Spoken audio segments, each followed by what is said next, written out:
this is Stan, once again, the radio man with Inconvenient Ideas. Yes, inconvenient ideas like a beer with Jesus, grits from Grandma.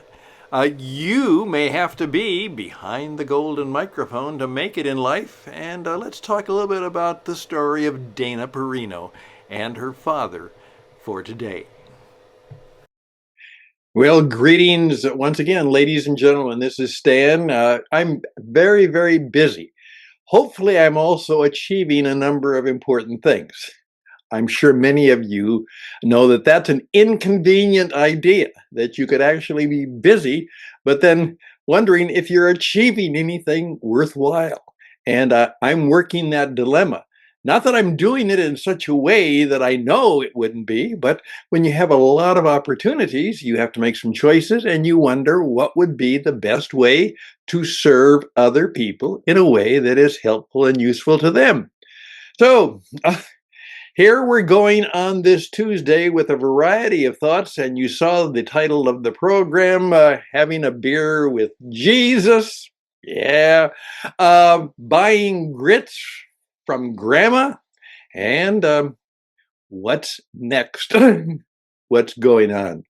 First of all, the reason I'm doing this is somebody asked me, they said, Stan, would it ever be, because I'm teaching people how to do radio and television and video, a lot of that right now. And they said, is it ever proper to wear a hat while you're doing a video show? Should you ever wear a hat? Well, I put a hat on. I don't ever wear a hat when I do a video program, except on one occasion I began just like I did now because it was a cowboy show. And I think perhaps if you have a cowboy show, that's perhaps, or a Western show, that's perhaps a good thing that perhaps you might do. And again, you might do like I just did. You start the program with it and then take it off. Usually, as you know, a cowboy gentleman is supposed to tip his hat to the ladies. And in many societies still, if I go into a church or I go into a public place, oftentimes a gentleman is expected to remove his hat. Now, that's inconvenient for a lot of people, but it's still a part of the old tradition. And so I wear a hat very often, obviously with my haircut, and particularly in the sun where I was in Arizona. It's very important, as my doctor said, Stan, whenever you go out in the bright sunshine, make sure you're wearing a hat. That will be good for your health. So if that was helpful to any of you or for anybody that you know, good. Then maybe it was not only an inconvenient idea, but it's a good idea. We are very much involved in what I say, the Jesus Entrepreneur Collective. And that's a significant part of what we're doing.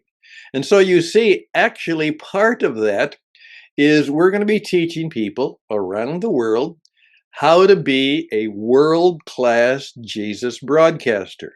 Now, a lot of our work with What It Takes Radio is teaching everybody around the world how to use the new modern media, particularly just like I am, in front of the camera, behind the microphone.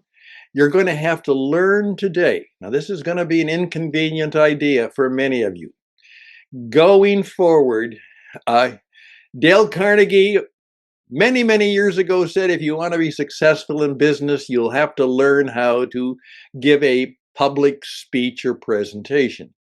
We have modified that to say, in today's world, you're going to have to learn how to be or do or use or be aware of how to use the audio, that's the radio, and the video, that's the television. You're going to have to learn how to use the modern media. And that's going to be very vital for all of you, no matter what business you are in. Actually, I had a plumber who said, Stan, I think I'm going to need your help in producing a promo about how I do plumbing.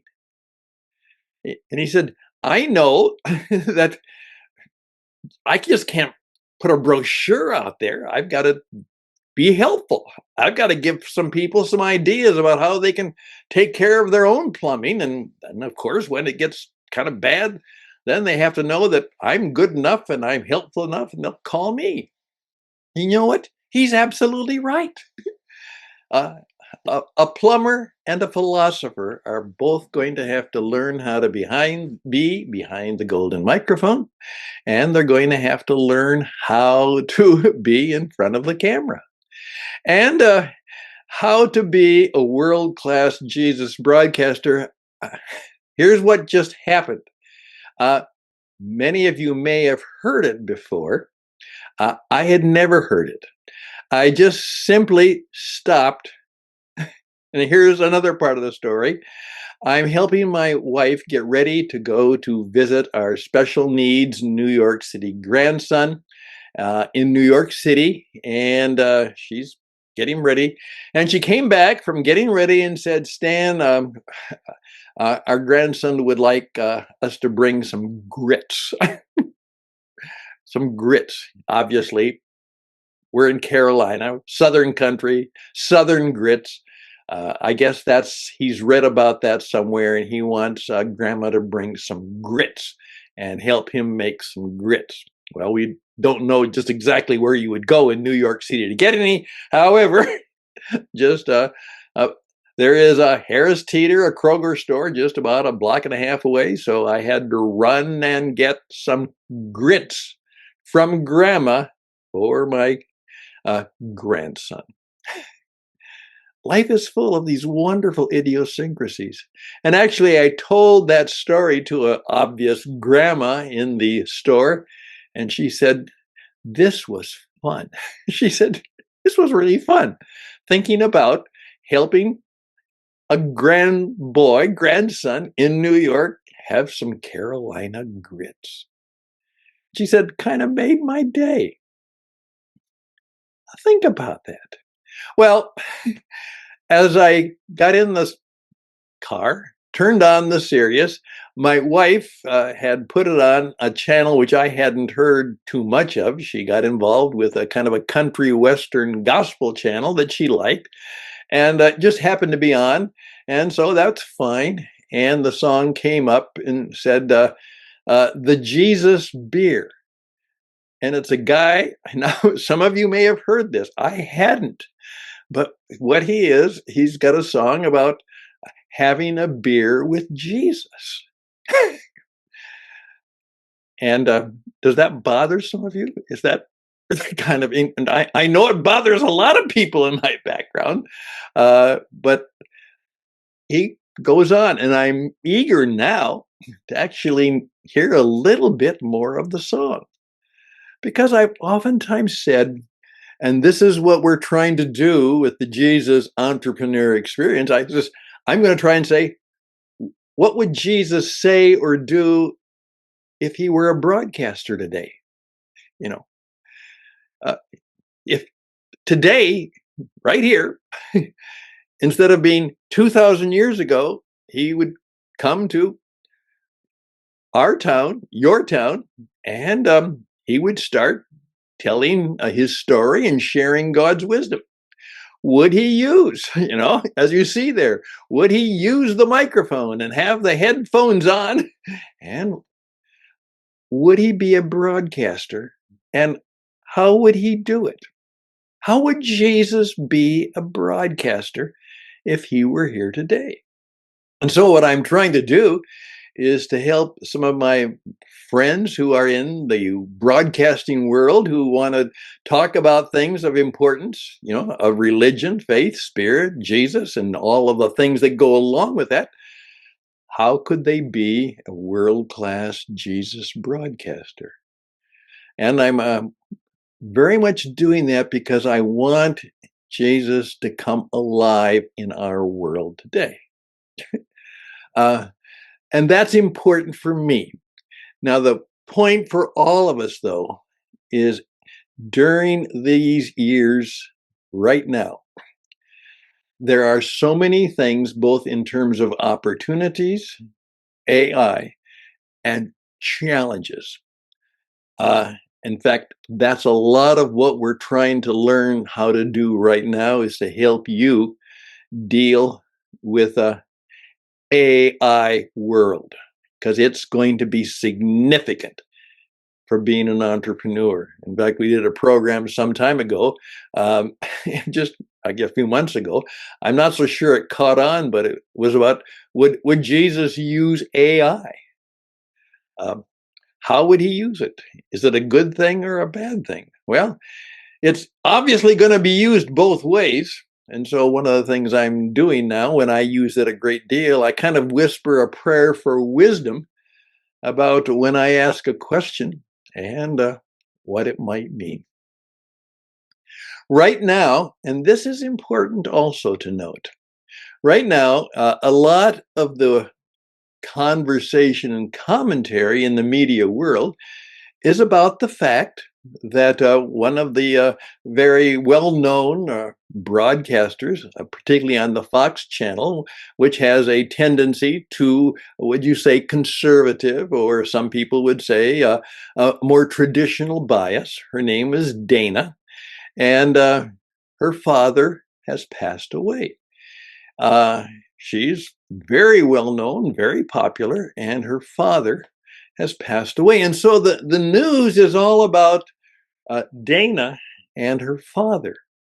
And so I always say, I'm not going to comment on any particular story until 48 to 72 hours later. There's a whole lot I could say about being a father, about losing a father. Her father was a rancher, and there's the cowboy that we do. We're big into cowboys. I do a number of programs, the Cowboy Up podcast and things like that. But let's just see what the commentary is and what the story will be about a successful woman, very successful, and the story about a relationship to her cowboy rancher father. I'm eager to see where that story leads us. And then maybe I'll have something to say about it. But there we go. A whole lot of interesting, maybe inconvenient ideas. But I actually believe that in some of this stuff, there could be something useful to you. And this is more than inconvenient ideas. This is something that I'm asking you to take a risk. I am beginning, after many, many attempts to discover the best way, I'm going to very much invite many of you to become honorary from time to time. As some would say, guests, ghost, and host. Yes, a guest, a ghost, and a host. What could that mean? To be on the Inconvenient Ideas radio and television show. And I think you'll find it helpful, useful, and I think you might have a lot of fun in being on the program. Okay, if you have any questions, have anything you want to say, any commentary to me, perhaps you want to raise your hand, say, Stan, I'd like to be on your program. Let's see if we can audition that and see if we can make it happen. Also, again, tomorrow we'll be talking about the Jesus Beer Song on the Jesus Entrepreneur Collective, along with one other very strong and powerful point. And then we want to talk to you a little bit about how you can begin to live a transformed life. A life that will be better, maybe much better, this year and in the years to come. That's what we're going to hope to do. Thank you for your time. Thank you for listening. Thank you for being a part of the program. And hopefully this has been helpful to you. But I'd love to hear from you. Either way, speak up, speak out. Tell me your thoughts. I'm sure you have some interesting and inconvenient ideas, and we'd love to hear your ideas. All the best and blessings to you till next time in this busy, busy season. May it be a good summer season for those of you in the Northern Hemisphere. For those of you who are walking into the hurricane season, which is starting right now, best and blessings. We pray for protection. And then, of course, for a number of you around the world that live in very difficult times, the wars continue. They're going to get worse, it seems. And what is life going to be like as we plug on through and perhaps seek to make our own mark for good in 26? 26, pick up the sticks, make the good things stick, and let's see if we can help each other do just that. Till next time, I'm Stan, the radio man, saying best and blessings. Till next time, bye for now.